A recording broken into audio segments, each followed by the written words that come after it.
The catch, corner, shoot, fires. Go! Oh! Take that, Chicago! Take that, Chicago! We're coming back to Q, tied into a piece. A voice for the ages, suddenly silenced. Tonight, we're remembering Fred McLeod, the voice of the Cavaliers, who died last night at the age of 67. Jimmy Donovan was a friend and colleague and is here now to look back at Fred's life and career. Tragic, sad, shocking, those words and more. Absolutely. Just an incredibly sad day. This news coming that Fred McLeod has passed away. Fred was about 4 or 5 weeks away from getting back into the saddle again and doing what he loved to do, like all of us that do it, get back in to call play-by-play of the Cavaliers games on television, something that he did so very, very well and with so much passion in his voice, no matter what the score of the game was. So, he loved being the voice of the Cavaliers, he adored his wife Beth, and he was a proud dad. And so today's news of his passing hits us too, his extended family. You guys are unfreaking believable. The Cavaliers have lost their voice today, and we lost a friend. Fred McLeod, the television voice of the Cavaliers since 2006, passed away last night. He was 67.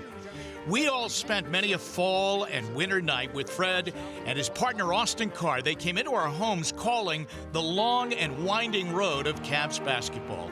And Fred did that with style, professionalism, and an unmatched passion. That passion was rewarded on that June night in 2016 when from the rafters of the Oracle Arena he called that Cavs' epic 7th game win and Cleveland's historic NBA championship.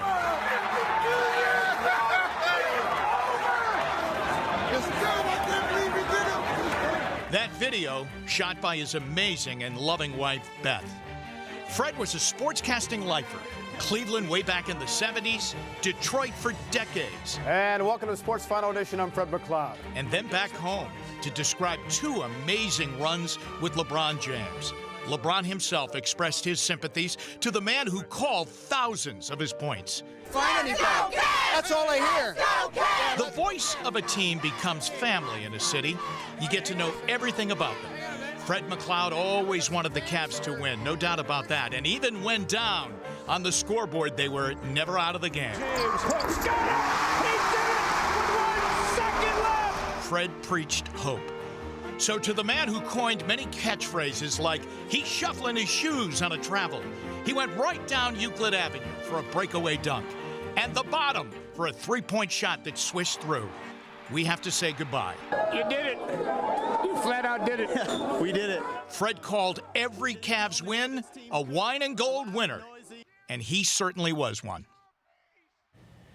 I tell you what, this is unbelievable today. Yeah. I can tell you this, that a week ago or so, the Browns were playing their last preseason game against the Detroit Lions. And Fred, having great roots in the city of Detroit for so many years, he was the television voice of the Lions for their preseason telecast. So the Browns and Lions, and all of a sudden he's out at Browns practice, and he was preparing for the game like he was calling the Super Bowl. And I was saying to myself, wow, this is just the 4th preseason game. But that was Fred. So every night here at Channel 3 in the sports department, 2 nights before the game, Fred would give me a call and say, Jimmy, tell me about this guy. Tell me about this guy so I can make the telecast a little bit better. And so I am really sad for Fred McLeod and, of course, his wife and his family. And we certainly echo that. We were talking about this today, just a wonderful human being, just in general. Yeah, he really was. And you know, he's amazing because, and he was amazing, it's hard to put it in the past, he was amazing because he really went through everything with the Cavaliers. I mean, he was with LeBron when he was first here, and then, you know, going all the way back down and rebuilding and calling games when the Cavaliers were losing